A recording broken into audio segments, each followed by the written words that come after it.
So today we are talking about why it's easier with a coach, building your executive function muscles. And where this topic came from is we work with a lot of clients that say this to us, like, why can't I do this on my own? Why is it so much easier when it's with you?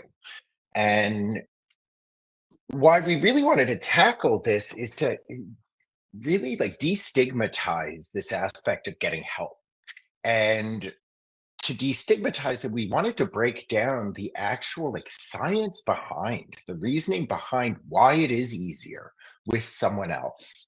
And so while the title of this is focusing on why is it easier with a coach, this really is looking at why is it easier with any types of support, with someone else helping me. And while we will be, a lot of our work at New Frontiers is around executive functions, this really does apply to a lot of different aspects in our lives. So, just thinking about this experience of, and I'd love for all of you here to throw into the chat if you can think of an experience that this has happened to you. So, like if you've ever noticed that you're stuck when doing something alone, you find someone to talk through it with, and then it suddenly feels manageable. Nothing's really changed except the thinking environment. I'm really big on this. I'll sometimes hop on a call with my colleagues just to talk through something. I will call my mom to talk through something, talk with my partner. We have clients that work with us that just by talking out loud through a problem you're facing, through a change you're trying to initiate, and that aspect of just having someone to work through your problems with, work through a challenge with, it feels like the entire situation is different. That is very common. We do it in so many different aspects of our lives, but we don't tap into it enough as a strategy. This phenomenon is what we're going to be talking through today. Why talking through it with someone else does it suddenly feel manageable? So I always, when comparing our coaching work, I always talk about personal trainers at the gym because even though that is physical, a lot of us relate to it. There's not so much a judgment on ourselves of why did I get a personal trainer? Well, why do we get a personal trainer? It helps us get to the gym. They help inform us what we should be working on and creating workout plans, and they help motivate us through it. All of that also applies to supports with more cognition, whether it be coaching support, whether it be a teacher, whether it be a manager. And so, really, as we're going through, what we're trying to do is demystify that. Why do we feel that it's okay when it comes to getting a personal trainer at the gym, but there's a little bit more stigma around it when it comes to our own self management or the goal areas that we're experiencing in our lives? So let's dive into this cultural myth a little bit. Um, the myth is often that independence means doing it alone.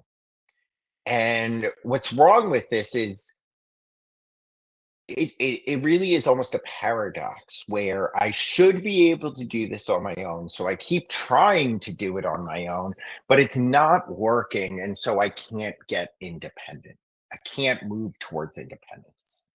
But really, the reality that we're looking at here is some of the highest performers and successful individuals build supports on purpose. They are leaning into this aspect of, I need support here. And so let me build it in. And then it becomes part of the success journey, not, oh, this is just like, this is a crutch I'm leaning on. And we see this a lot. There's so much research around this. Um, on the college level, for example, a lot of students don't access support.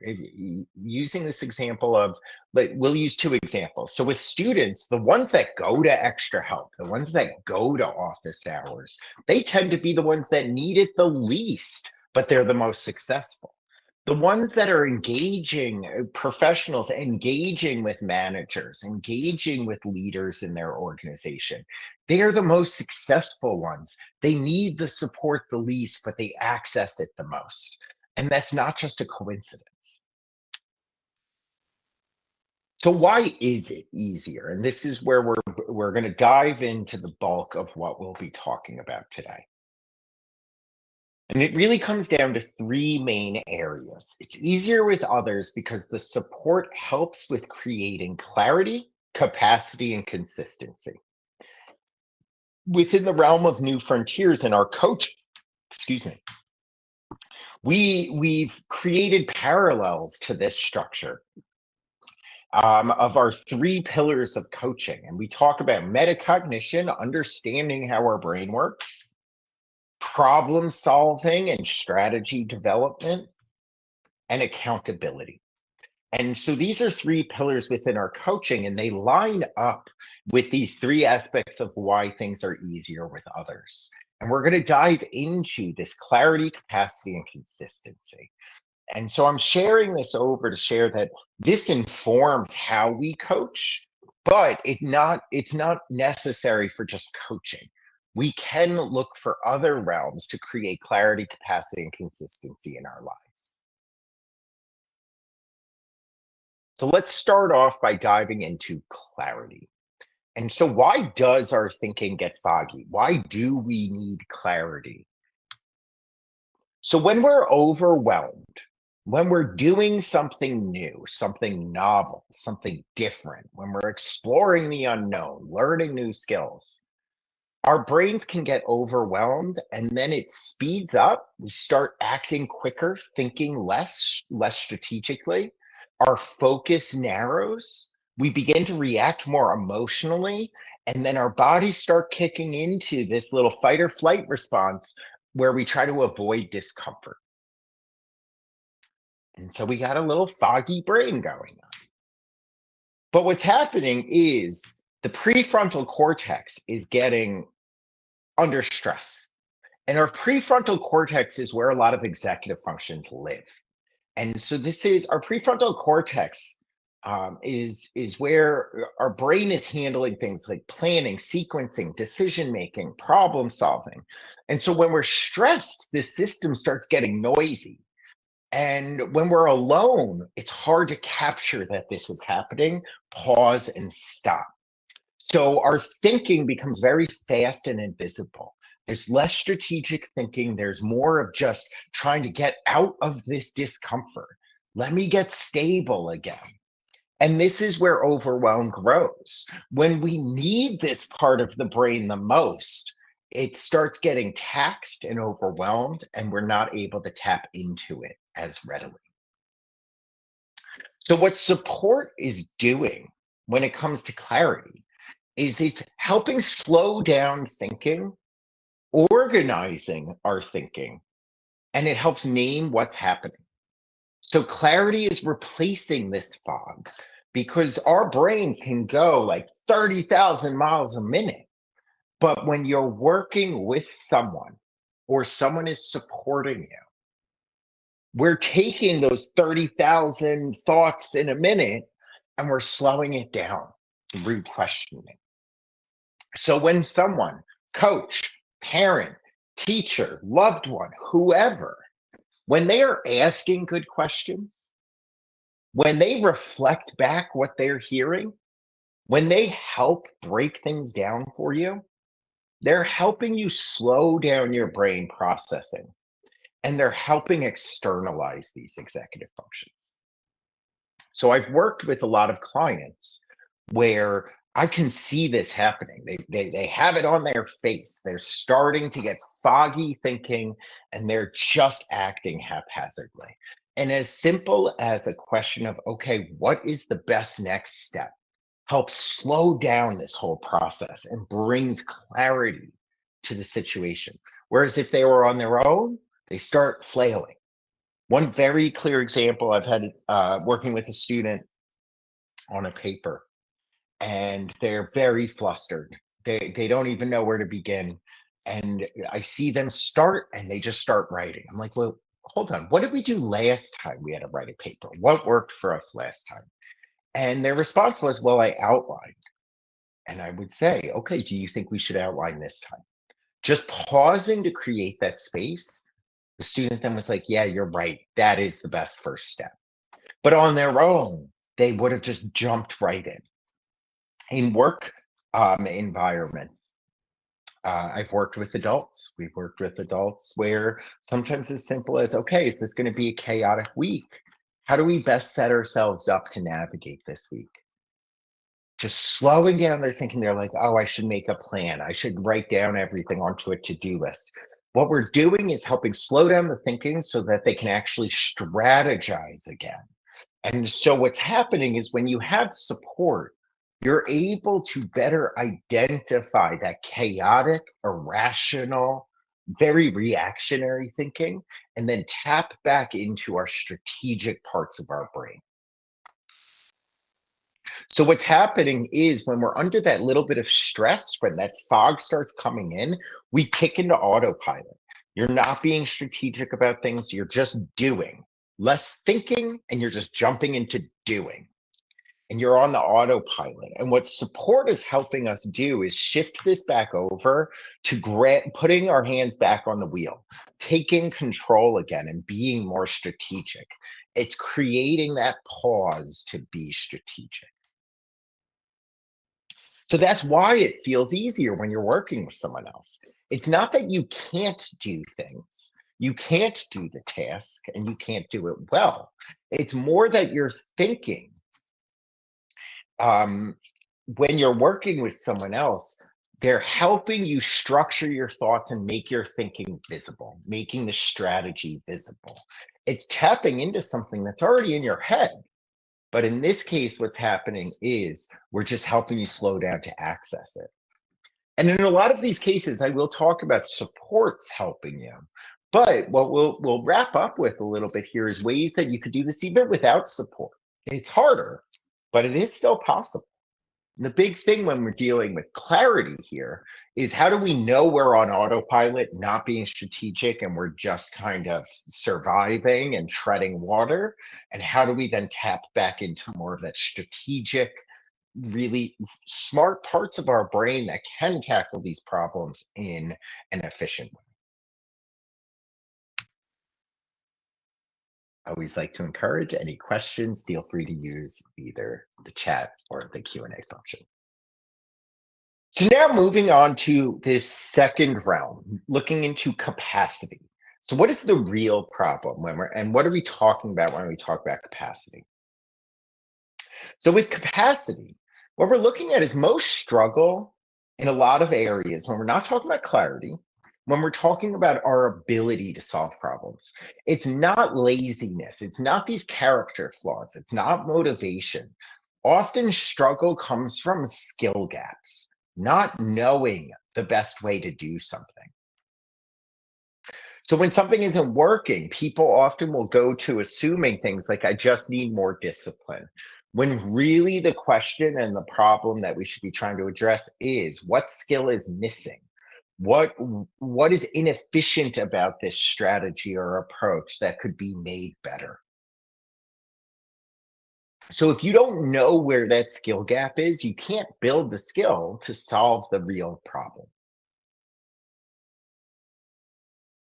So the other aspect of capacity, why it is beneficial with support, is that growing alone can be expensive. And I'm not talking about expensive in terms of dollar, I'm talking about expensive in terms of time.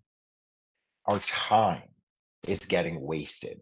So to grow alone, going through this learning path of building capacity, building skills, building strategies, what you need to do is you need to realize where the gap is, clearly identify it, find resources to build up that skill gap, teach yourself that skill gap, then evaluate progress. Is it working? Am I sticking with it? Do I need to adapt it again? That's a lot of executive functions. Again, that's tapping into your prefrontal cortex. And so with capacity, what we're really looking at here is that it's not that it's impossible to do this, it's just inefficient. And so support, whether it be from, again, a coach, a loved one, someone else, they can help compress this process. It's often easier to realize a skill gap in someone else than in ourselves. We're biased in our head. It's easier to help find resources, especially professionals. They live and breathe resources within this. Depending on the type of professional support, they're able to teach in ways that can work for you. They can tap into metacognition. And so everything going through this process, it's just like specialization of our skills. You could probably have a great example. I wanted to teach myself how to. I have a new car, newer, never had to change the windshield wipers, and I had to teach myself how to change the windshield wipers. If I had someone that could show me how to do it, it would have been so much quicker. I bought three different types of windshield wipers. I don't know. Is it which type is the right type? Going through all of this effort to figure out what I needed to do. It took me like 2.5 weeks to finally get that done. Versus if I just tapped into my friend who works with cars all the time, if I drove over and had him support me on this, he could have helped teach that gap much more efficiently than me navigating this process on my.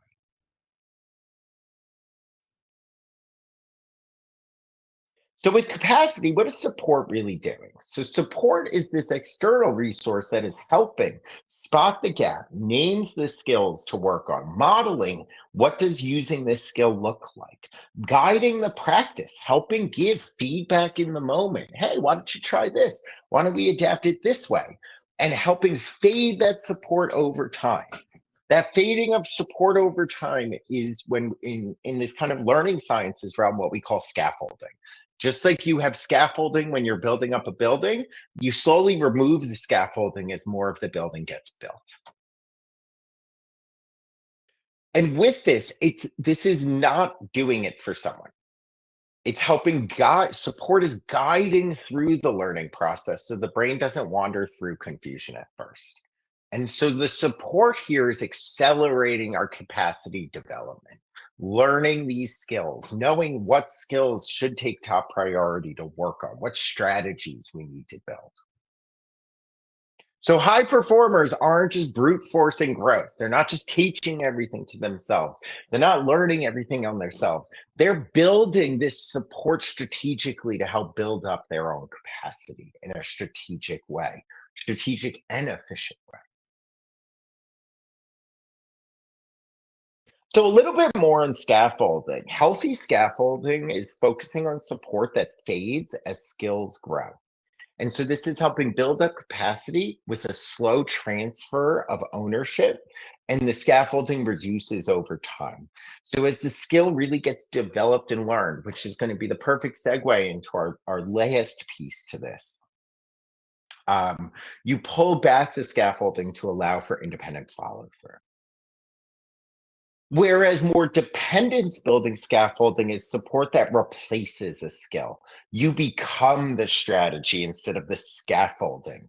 So, to run with the building analogy, if part of the building's foundation requires the scaffolding, then it's not really scaffolding. That's part of the foundation. And so, in this case, you don't want dependence on the support. You want the support.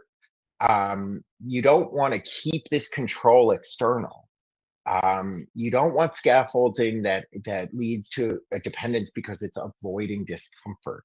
This is all preventing growth here. And so if supports become part of the strategy in terms of the actual implementation of a skill, then that's not really scaffolded. That's creating a dependence and a reliance. So now consistency. A big key piece that I like to focus on here is knowing does not mean doing. So knowing what to do is not the same as doing it consistently. There are so many people I speak to that they feel like they really know what they should be doing. They know what would work. They know how to do these things. They have the clarity. They have the capacity, but they're just not tapping into it. They're not doing. And so it's one thing to have it in your head what you should do, what you know works, sorry. But it's another thing to then actually act on that, to take these thoughts, these desires, and then actually kick from not just thinking about it, not just knowing it, but then actually doing it. And this is where we see most growth collapses. People underestimate how hard the actual sustained change is. And really that follow through. And I've noticed so many people that we end up working with and supporting that they have something that works, but they give up on it because they didn't commit to that consistent follow through.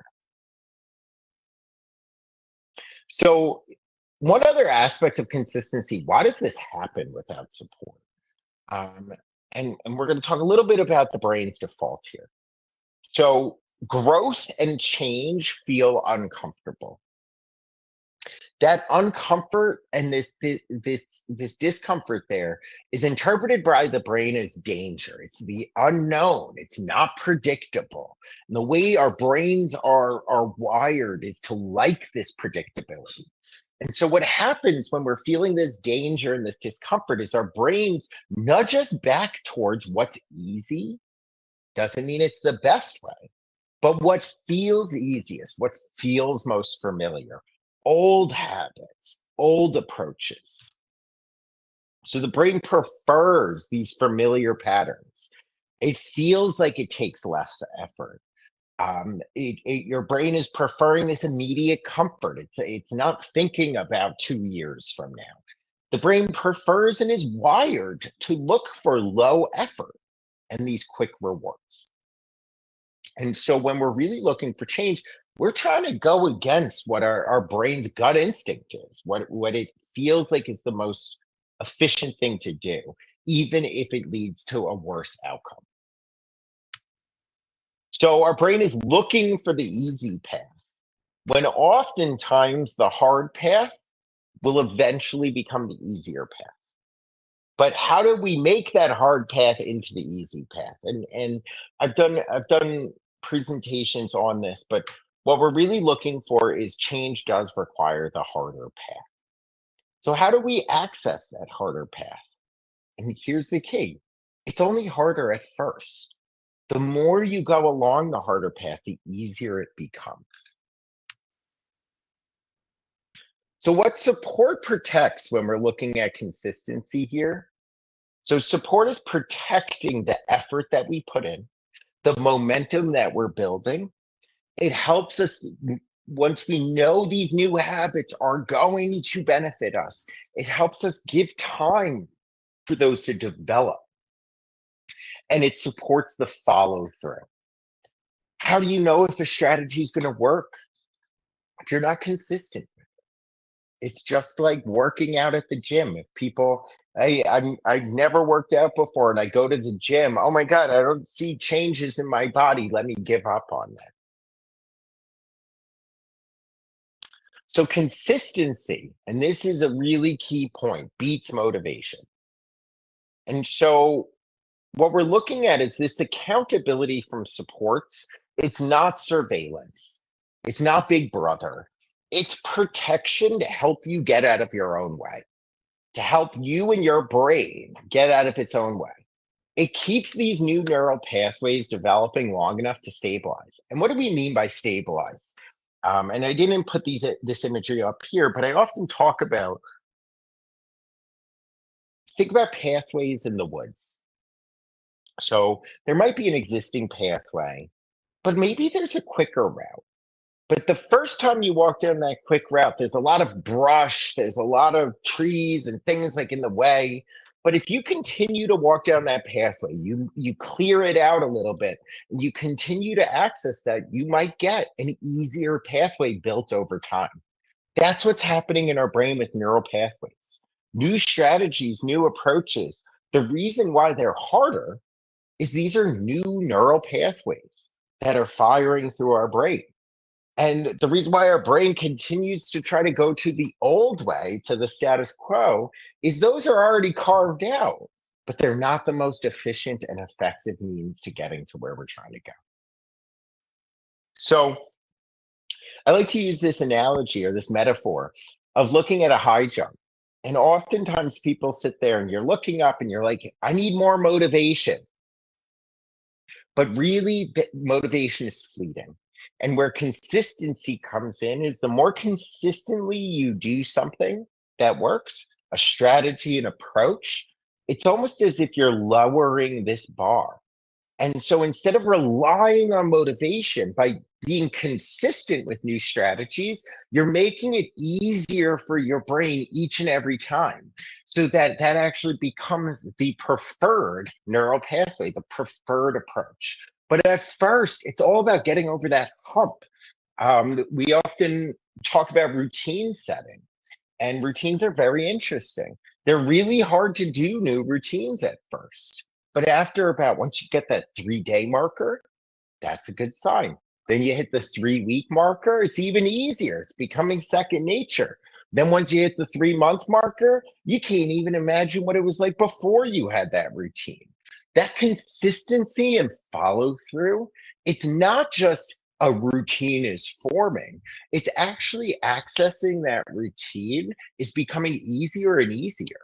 So, yeah, you could say, wow, this is so easy. What was wrong with me 3 months ago that I wasn't doing this or using this skill or this approach before? No, the 3 months ago you, it was actually a lot harder. So have empathy for your past self.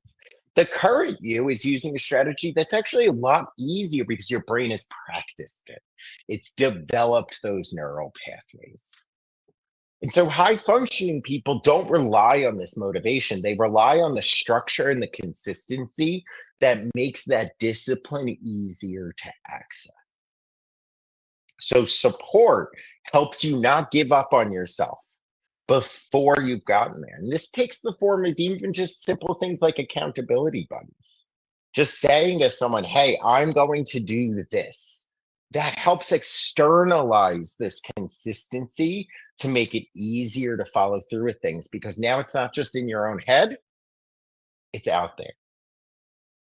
It's out there in the world, it's real.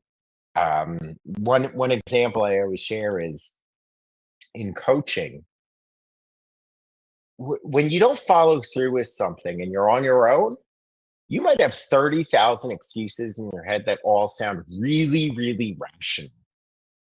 But then when you say to yourself, oh, my coach is going to ask this about me tomorrow, those 30,000 excuses suddenly, like, oh, no, those are silly.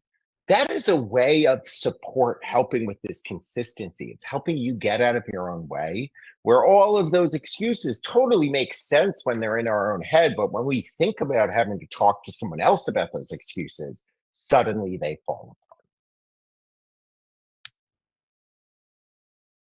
So, what does this have to do with internal and external regulation? So, we don't magically become internally self regulated and navigating through all of this change. So, often we experience regulation externally first. Just think about school for kids in elementary school. You're providing structure, you're giving prompts, you're building in accountability. You may build in some reflection. And over time, those external struggles that are support or external structures that are creating this regulation, external regulation, that slowly becomes internal through practice and iteration, leading to things like self talk, planning, self monitoring, and follow through.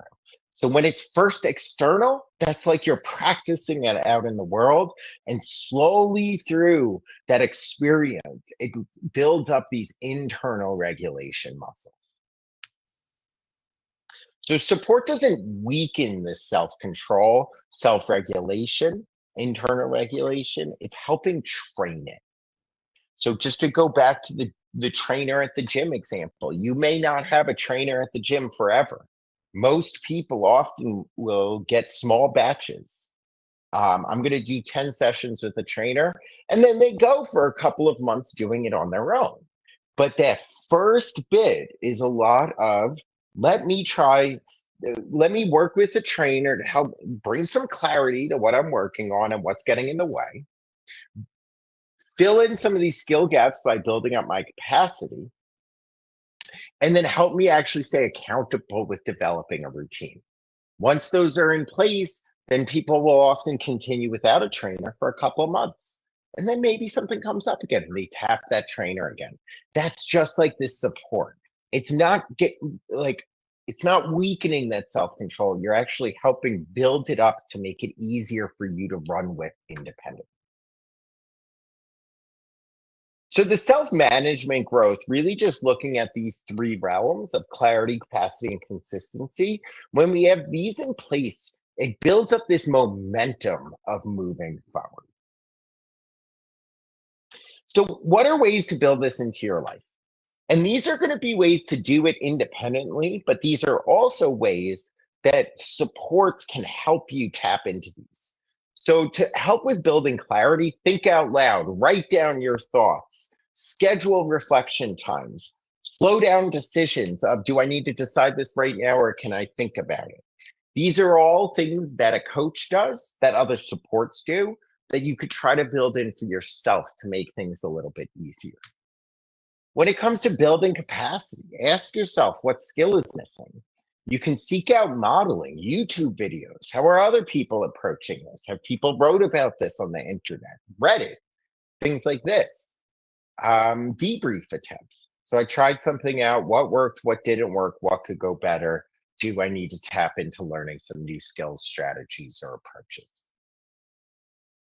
And to build consistency, add in some accountability loops. Something as simple as I'm going to put on the fridge a tally of the number of times I make it to the gym each week. Or I'm going to reflect on Sundays to see am I staying consistent with these changes, with these new approaches, these new goals and strategies. You can make those commitments visible, write things down. Rather than just thinking in your head, I'll do this. What is a way that we can actually make this concrete and external outside of our head? Um, and then review progress as you're going through.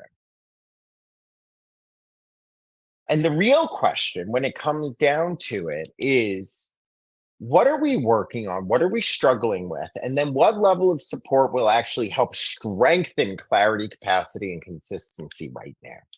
And so sometimes it might be as simple as, hey, I'm going to talk to a loved one about this and just work through this little problem. Sometimes it's more ongoing, more pervasive, and you might need a higher level of support to support through. And so just really to take this all and land this a little bit, a key piece here is whatever form support takes, we want to make the getting help cool. So we want to move from that myth and that this is a weakness, that I need help because I can't, because I'm not good enough, because I'm stupid, because I'm lazy. That's not why people need help. What we want to transition this over towards is this it's a strength. I build support because I'm serious about my growth, because I want to better my life. And by reframing supports in this way, we're destigmatizing this, moving it away from this is a crutch to this is actually steps to help me on my growth journey. Building support is a strategic move, and it's what these ambitious, growth oriented people do. Um, on this point, a lot of supports that we provide in coaching is demystifying this and making getting help cool, making it acceptable, and really pulling through that it's okay to want help. And that is where a lot of our initial coaching works on is moving this from a coach digging for where problems are, where we can help, to moving this over towards the people we're working with saying to us, hey, can you support me here? Once we get to that point, it's like smooth sailing when it comes. Takes time. It's not easy. It's easier said than done. But when we are able to shift this mindset about supports, that's really where we start gaining a lot of traction and breakthrough. So just to wrap up these ideas, it's easier with others because the brain grows through supported thinking and follow through. Support builds this independence. It's not contrary to independence. And it feels easier with someone else. If it feels easier with someone else, it's not a flaw. The cool move is not pretending that you don't need support. The cool move is building that support on purpose and on your terms in ways to help you better your lives. With that, I will gladly take any questions.